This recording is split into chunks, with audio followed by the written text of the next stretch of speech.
Sam Bankman-Fried's parents were there when FTX was rising, and now they might be involved in its fall. Even though they claim they had minimal involvement with the company, they may have been more involved in FTX collapse, more than we can ever know.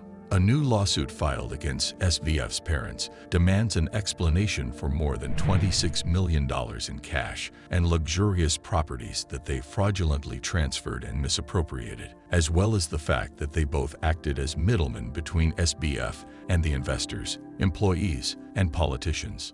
Even their employer at Stanford University received over $5.5 million in gifts from the FTX Foundation and FTX-related companies, channeled mainly by Bankman and Fried. The relationship between SBF's father and the now bankrupted exchange is the most obvious. He is a well-known attorney who specializes in tax laws. Due to his legal expertise and connections, as well as his networking and advice on the company's behalf, he was a crucial member of the team. He even landed a $200,000 a year position with FTX. In addition to being a lawyer, Joe Bankman, according to Bloomberg, was a key player in the company's decision to relocate from Hong Kong to the Bahamas when the market started to heat up. SBF's mother is accused of encouraging Sam and other FTX insiders to make unlawful political contributions, including to Mind the Gap, or MTG, a political action committee she co-founded and for which she served as president and chairwoman.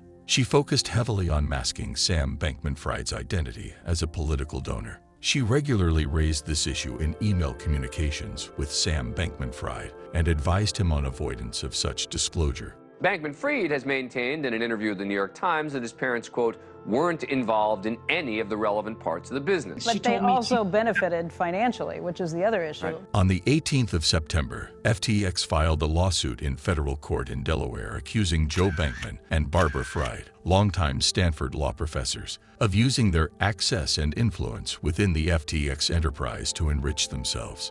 The lawsuit seeks to claw back millions of dollars the couple received from their son.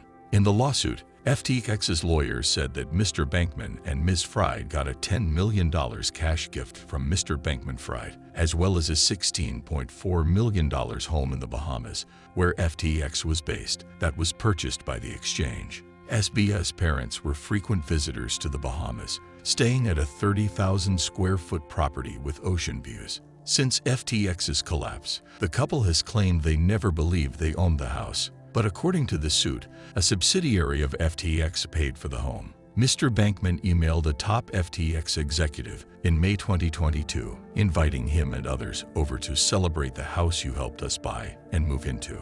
He and Ms. Fried were granted permanent residency in the Bahamas last October, the suit said, with FTX covering $30,000 in fees associated with the applications. Mr. Bankman also asked FTX employees if the company that provided landscaping services for the house could bill FTX directly. And 1 month after the purchase was closed, the complaint said Ms. Fried instructed FTX employees to place online orders for a sofa, at least 8 vases, and a Persian hand-knotted rug costing more than $2,500. The lawsuit also claims that Mr. Bankman helped cover up complaints by a former lawyer for his son's business, and that Ms. Fried coached Mr. Bankman-Fried and another FTX executive to evade disclosure requirements for political donations. The couple either knew or ignored bright red flags revealing that their son, Bankman-Fried, and other FTX insiders were orchestrating a vast fraudulent scheme. These two Stanford law professors,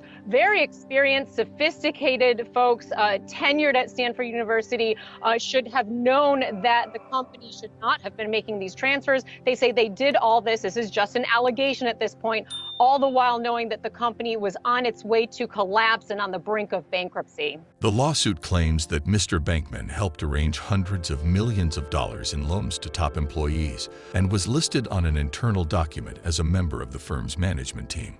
In messages stated in the lawsuit, Mr. Bankman complained that he was receiving a salary of only $200,000 a year, as opposed to the $1 million he thought he would get. Soon after, Sam Bankman-Fried sent him the $10 million gift. The lawsuit said Mr. Bankman also flew on private jets and expensed $1,200 per night hotel stays to FTX. According to the lawsuit, and he made a cameo appearance alongside the comedian Larry David in an FTX commercial during the 2022 Super Bowl. Mr. Bankman pushed for his role in the commercial, the lawsuit said, quoting him as saying that he wasn't obsessed with celebrities and didn't really care about meeting Tom Brady, but Larry David. In addition, the lawsuit claims that Mr. Bankman assisted in discrediting claims made by a former FTX attorney that Sam Bankman-Fried's businesses had engaged in money laundering and price manipulation. The lawsuit claimed that Mr. Bankman suggested looking into the lawyer instead of those allegations. FTX lawyers say Sam Bankman-Fried's mother and brother are not cooperating with their financial probe. They've indicated that they haven't quite got all the information they need out of Sam's father, Joseph Bankman, but they say he's cooperating. There's a whole range of levels of cooperation. His mother, Barbara Fried, has ignored the requests altogether, they allege. And there are other people, including his brother, Gabriel Bankman-Fried, who have not meaningfully engaged or responded. There's different levels of cooperation from these people. Among their allegations are that Gabriel Bankman-Fried's had a lobbying organization guarding against pandemics, which purchased a multi-million-dollar property a few blocks from the United States Capitol, which is exactly where you want to be if you're trying to do lobbying, but that comes with a price tag. And the management of FTX believe that building was purchased using misappropriated customer funds. So if that is correct, there is a potentially quite a significant amount of money for the FTX estate locked up in those funds. The lawsuit claimed that even though Ms. Fried never worked for FTX, she was actively involved in her son's career. She encouraged him and other executives to make straw donations that covered up the fact that the funds came from FTX in order to avoid federal campaign finance disclosure rules. In an August 2022 email to Sam Bankman-Fried, stated in the lawsuit, she brought up another donor who would only give in a non-disclosed form and said she would strongly urge you to do the same or substitute someone else's name. Her political agenda became vital to the company. For instance, she had several popular articles about the trolley problem. This thought experiment is one of philosophy's most commonly known theoretical exercises. The trolley problem involves a train destined for tragedy and opens a moral dilemma between letting the train go straight and kill a group of people or diverting it to kill just one. The problem allows philosophers to explore the ethics of human action, leading us to understand the moral compass of our minds and culture. When politicians and regulators have so much information to deal with, using such analogies to simplify their considerations framed SBF's business and actions as morally upstanding. The couple has not publicly commented on the lawsuit. Through a spokesperson last year, they said that Joe Bankman had worked for FTX for 11 months and said most of his time was spent identifying worthy health-related charities. Sam Bankman-Fried faces 7 counts of federal charges, including charges of fraud and money laundering. After spending months under house arrest in his parents' home in Palo Alto, Bankman-Fried was sent to a Brooklyn jail in August after a judge ruled he had tampered with witnesses.